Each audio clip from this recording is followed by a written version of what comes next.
पीछे हटने के बाद हमारे ही पोस्ट पे आके कब्जा कर लिया। कैप्टन सौरभ कालिया को इन सब पकड़ के आंख निकाल दिया था सब। हमें लोगे नहीं दिख रहा, वो पिन पॉइंट निशाना मार रहे थे। उस समय इजराइल ने हमारी हेल्प किया था। इजराइल ने हमें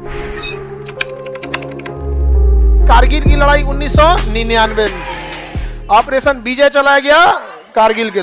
देखिए हम लोग में एक समझौता था कि हम सब यहां से ठंड के दिन में पीछे चले जाते थे। पाकिस्तान यहां से चला जाता, सोचिए पीओके से यहां तक आया था और हम लोग पीछे चले जाते थे। लेकिन परवेज मुशर्रफ मर गया जहन्नुमी। जहन्नुमी मतलब समझते हैं? नरक में, नरक को उर्दू में जहन्नुम बोलते हैं। नरक को क्या कहते हैं? जहन्नुम बोलते हैं। जा जहन्नुम में नहीं, नरक में जाओ। यहाँ पे परवेज मुशर्रफ उस समय सेनापति था पाकिस्तान का।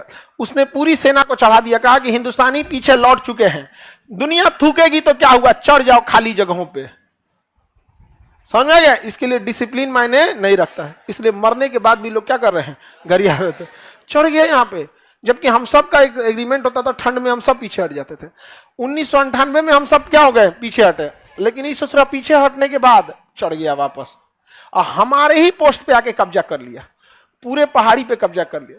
जब हमारे सैनिक गए ना, तो कैप्टन सौरभ कालिया सबसे पहले गए। कैप्टन सौरभ कालिया, कैप्टन सौरभ कालिया को इन सब पकड़ के उनका आंख निकाल दिया था सब। आंख, सारी उंगलियां काट लिए थे सर। ये होंठ जो होता है ना, काट के इसे खींच दिए थे सर। यहाँ पे कान कटा हुआ था यहाँ पे, और मतलब जैसे मन वैसे लाश के साथ खेले थे सब, अब फेंक दिए थे सब कैप्टन सौरभ कालिया को। पर भगवान से प्रार्थना करते हैं, खुदा वाहेगुरु ईश्वर, कैप्टन सौरभ कालिया को मुशर्रफ का पता बता दीजिएगा कि कहां है ये, वहीं मारेंगे उनको। बीच में सब छुड़ाने आएंगे सब, देवदूत वगैरह स्वर्ग में होते होंगे सब देवदूत, ये सब चीजें, स्टाफ वहां भी होगा सब अपना।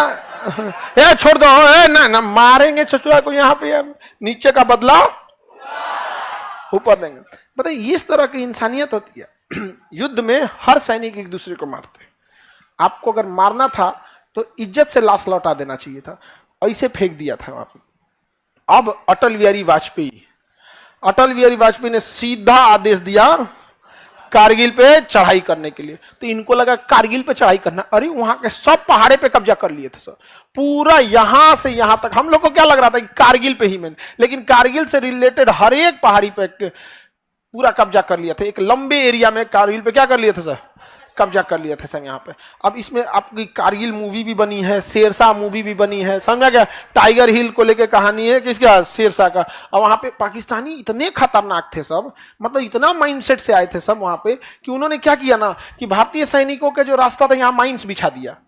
अब कोई आता था तो माइंस से उड़ जाता था। अच्छा, पाकिस्तान वालों से कहा कि तुम इधर से तोप का गोला चलाओ, अगर माइन से बच गए तो किससे चलाते? तोप का गोला से। उसमें से ठंड पड़ती थी, बर्फ से कोई मर जाता था यहाँ पे। उसके अलावा यहाँ मशीन गन खड़ा कर दिए थे सब, हाइट पे थे सर, धर धर धर मशीन गन मारते थे सर। उसके बाद भी मशीन गन के बीच में स्नाइपर को छुपाए रहते थे सर। स्नाइपर का काम क्या होता है, वो कभी भी लो वैल्यू टारगेट को नहीं मारते हैं। वो जैसे इतना भीड़ रहेगा ना, जैसे इसमें स्नाइपर किसी को मारना रहेगा तो हमरे मार देगा वो। स्नाइपर का काम ही क्या रहता है, वो नहीं देखते, स्कोप लगा के चुपचाप बैठे रहते हैं सब। देखेगा यहाँ पे, ये यहाँ पे सिपाही है, ये मेजर है, मार दो इसी को। तो जितने हाई रैंकिंग अधिकारी रहते हैं उनको मारते हैं। मशीन गन वाला कोई आया धर धर धर धर धर मार रहा है, तोप का गोला मार। इतना टफ कंडीशन था और वहां पे हमारे सैनिकों को आगे बढ़ना था यहाँ पे। और उस समय हमारे पास कोई उस तरह की लड़ने की टेक्नोलॉजी भी नहीं थी यहाँ पर। अब वो कहां से मार रहे थे सब पता ही नहीं चल रहा था। अच्छा, उनका पोजीशन पहाड़ में छुपे थे, हर पहाड़ के बीच में एकदम जगह बना लिए थे सब। अब पहाड़ में कोई क्या दिखता है वहां पे, और उसमें अपना स्कोप लगा के एकदम पिन पॉइंट पे निशाना मारते थे यहाँ पे। और हम लोग को दिखता ही नहीं था कि कितने लोग हैं। सोचिए कितनी कंडीशन, हमें लोगे नहीं दिख रहा कि कितना लोग है, और पिन पॉइंट निशाना मार रहे थे यहाँ पे। बहुत मुश्किल था वहां पे चढ़ के हमला करना वहां पे। उस समय इजराइल ने हमारी हेल्प किया था। इजराइल ने हमें उस समय लेजर गाइडेड बम दिया था। वो बमवा को क्या करना होता है ना, जैसे कहीं बारूद है, जैसे मान के चलिए इस पहाड़ पे यहाँ कोई छुपा हुआ है, इस पहाड़ पे छुपा हुआ है, तो उसको जहाज से, लड़ाकू जहाज से पायलट जो होगा एक लेजर का किरण छोड़ेगा इस पे, लेजर। और लेजर सिस्टम में क्या होता है, लॉक कर दीजिए तो लेजर अपने से उसको होता है, जहाज चलते भी रहेगी ना तो लेजरवा घूम जाएगा, लेजर क्या हो जाएगा, घूम जाएगा। अब ये पायलट क्या है ना कि उधर जहाज धीमा करके आगे बढ़ेगा, ये क्या हो जाएगा, लेजर गाइड, यहाँ बम गिरा देगा। अब बम को इससे मतलब नहीं है कहां जाना है, वो जहां देखेगा कि लेजर किरण बिखरी हुई है, लेजर किरण यहां जाके बिखर जाएगी, वहीं चला जाएगा, क्या हो जाएगा, वहीं चला जाएगा। तो लेजर गाइडेड से ले जाके बम से वहीं गिर जाएगा। पाकिस्तानियों को समझ में नहीं आता यार ये कौन बम है यार, अरे यार उधर गिराया इधर कैसे आ गया यहाँ। अब पायलट लेजर गाइडेड बम में ना पायलट निशाना ही नहीं लगाता है, वो क्या लगाता है, लेजर, अब बम गिरा देता है। बम को क्या करता है, गिरा देता है। अब बम जब गिरेगा ना तो उसका विंग्स खुलता है, बम का क्या खुलता है, विंग्स।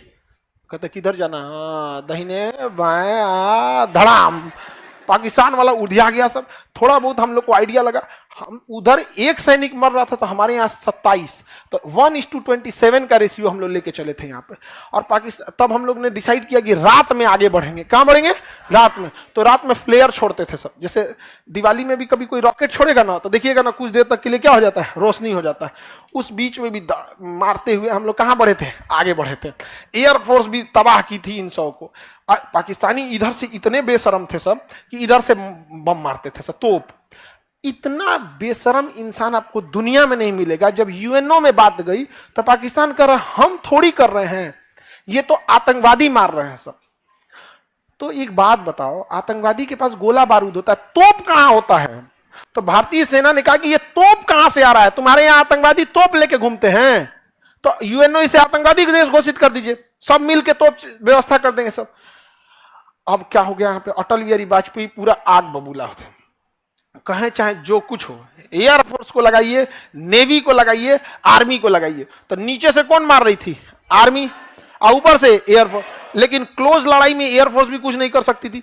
अरे क्लोज लड़ाई होगी आमने सामने में तो कौन लड़ाई, कौन किसको मार देगा यहाँ पे, समझ में आ गया कि नहीं यहाँ पे। और उधर वो सब थे सब मशीन गन से जिसको मन वो हाइट पे थे सब, पहाड़ ऐसे पत्थर फेंक देते थे सब, क्या फेंक देते थे, पत्थर। वहां पे भारतीय सेना को लड़ना था। कैप्टन मनोज पांडे, लखनऊ के मनोज पांडे, आज भी लखनऊ में जाएंगे तो एक मनोज पांडे चौराहा मिलेगा आपको, ऐसे गोरखा रेजिमेंट, वहां पे वो मारते हुए ना पूरा तोप का गोला बारूद मारते हुए उन सब के उसमें घुस गए बंकर में। लाइन से बंकर थे, सब बंकर को घेर लिए यहाँ पे। और उसके बाद बंदूक फेंक के और गोरखा रेजिमेंट के पास एक चाकू होता है, खुखरी बोलते हैं उसको, अब देख के खुखरी से मार मार के ना सर अलग कर दिए। और जब पाकिस्तानियों का सर अलग हुआ ना तो उस सब बंदूक छोड़ के भागने लगा सब, वहां पे बंदूक छोड़ के क्या होगा, भागने लगा सब। चाकू से दौड़ा देखिए, हथियार से लड़ने से ज्यादा जिगर होना चाहिए यहाँ पर। उन सौ के घुस के घर में बंदूक फेंक के वो इंसान अब किससे मार रहा है, चाकू से। अब पाकिस्तानी भी कंफ्यूज हो गए सब, यार गोलियां कैसे चलाए, हमारे चाचा को मार रहा है वो।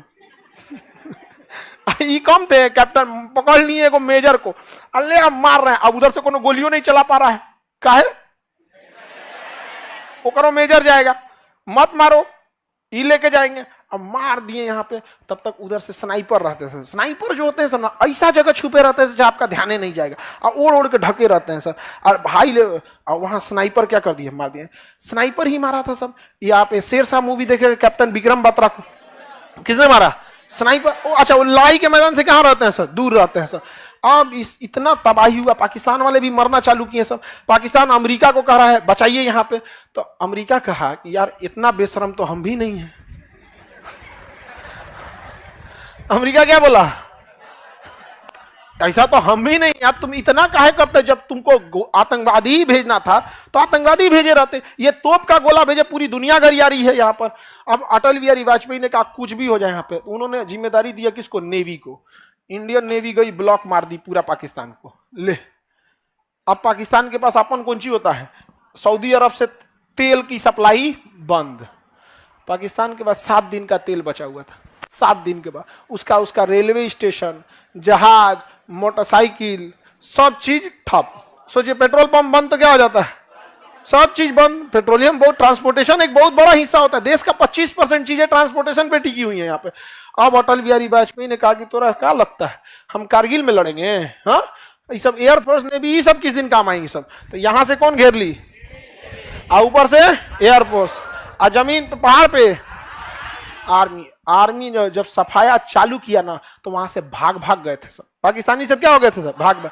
बहुत बार ऐसा हुआ कि भारतीय सैनिकों को खाना नहीं पहुंचा पा रहे थे लोग, तो ये लोग जल्दी जल्दी, तो वो सैनिक कहते थे साहब जी भूख लगी है, क्योंकि सेना अपने कमांडर से कहेगा सर जी 2 दिन से खाए नहीं, साहब जी भूख लगी है। अब वो कहां से कहेंगे? और उसका कमांडर क्या कर रहा था नीचे बेस में, खाना नहीं चाहिए, हथियार भेजो हथियार। आई कहते जवानों खाना आने में देर है, इन्हीं को मारो, इनका खाना खा लेते हैं हम लोग यहाँ पर। तो हम लोगों ने खाना आने में देर हुआ ना तो उन ससुरन को मार के और 900 का आदमी खाना खाया था, हलवा उलवा बनाया था सब वहां पे, आदमी खाना खाया था यहाँ पे। बहुत बार ऐसा हुआ था यहाँ पे। उसके बाद जब युद्ध खत्म हुई तो पाकिस्तानियों ने उनकी लाशें लेने से मना कर दिया, कहा कि हम ये लाश नहीं लेंगे, हमारे लोग ही नहीं है, ये तो आतंकवादी हैं। तो भारतीयों ने कब्र खोद के, फौज में एक वैकेंसी निकलती है धर्मगुरु की, उसमें मौलवी भी जाएंगे, गुरु सिख गुरु भी जाएंगे और सब जाएंगे। और यकीन, अच्छा कभी आप लोग तो फौज में नहीं गए वहां पे, वहां का पूजा स्थल देखेंगे ना तो ऐसे ही हॉल रहेगा, ऐसा हॉल रहेगा यहाँ पे। यहाँ कोई नमाज पढ़ रहा है और वहां कोई वाहे गुरु की पूजा कर रहा है, कोई क्रिश्चियन है तो वो कर रहा है, इसी में ई ना कि हो तुम्हारा मस्जिद सब हमारा है। और जो सेना का कमांडर होता है ना, सेना का कमांडर, अब सेना कमांडर के पास तो बहुत सारे सैनिक हैं यहाँ पे। अब उनको अगर कोई अगर धार्मिक चीज में गया ना, अगर सिख के पास गया तो सिख की तरह जाएगा, ये नहीं कि हम पगड़ी क्यों लगाएंगे, वाई गुरु की जय क्यों बोलेंगे। और मुस्लिम में गया तो वो मुस्लिम के वेशभूषा रहेगा, जो उसका तरीका है वहां पे बाल ढकना, चाहे वो साफा से ढके या फिर टोपी से ढके। और जब अपने पूजा स्थल पे जाएंगे तो टीका लगाना पड़ेगा, और जब युद्ध के मैदान में आएंगे तो हेलमेट पहन के गोली खिलाना होगा यहाँ पर। इसलिए हिंदुस्तान की फौज की इज्जत है, because they followed a discipline.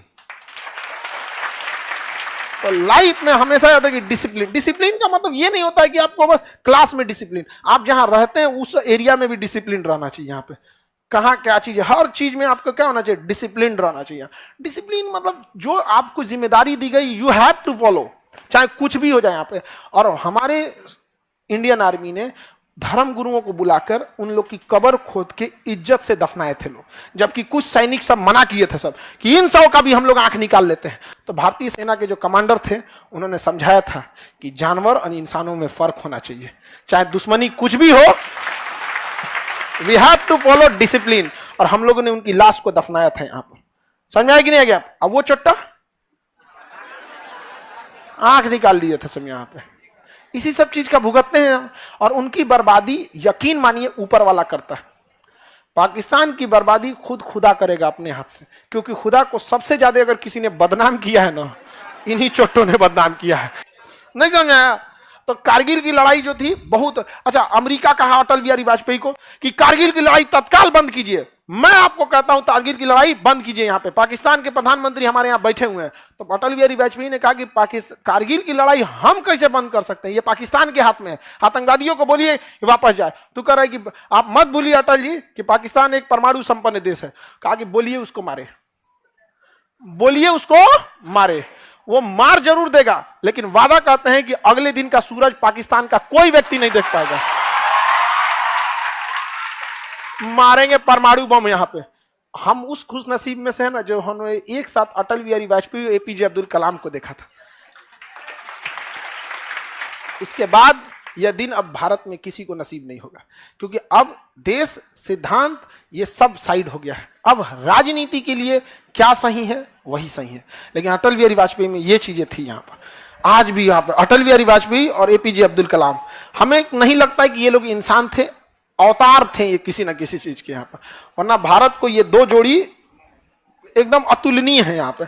अभी के समय में क्या है, हमारी प्रधान राष्ट्रपति हैं द्रौपदी मुर्मू जी, बट क्या है ना कि वो एकदम वो राष्ट्रपति बनी तो उनकी शोभा और बढ़ गई, बट एपीजे अब्दुल कलाम के साथ ऐसा नहीं था।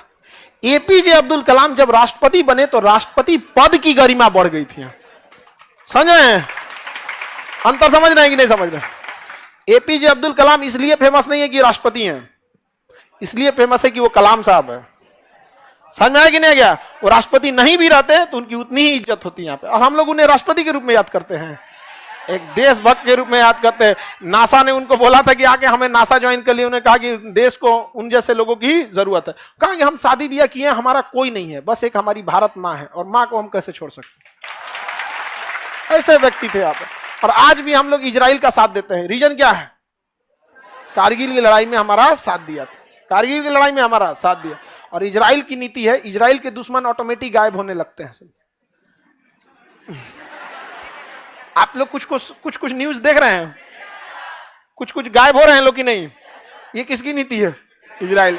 अच्छा, मोदी जी जाते हैं तो इजराइल का नेतन्याहू तुरंत गले लगा लेता है। मोदी जी हाथ मिलाने का कल्चर खत्म कर देंगे।